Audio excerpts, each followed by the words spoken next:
খুব মহব্বত ছিল, খুব ঘুরতো ঘুরতো।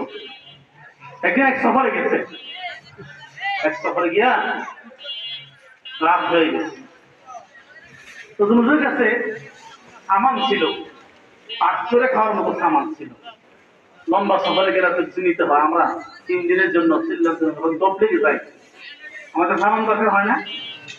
এই যে যুবক এই সফরে গেছে সামান নিয়ে, রাত্র হয়ে গেছে, পাক করবে। আজকে হলো একটু বয়স বড় একটা তার খাওয়া, সে পাক করতেছে।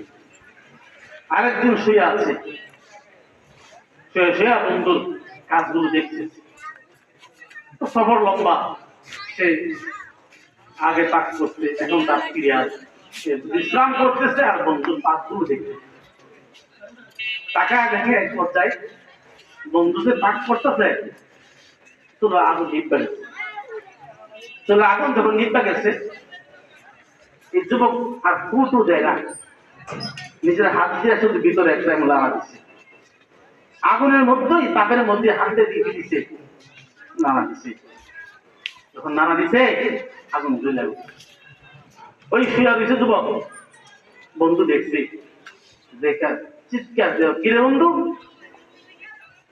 আমি তো বাক করি।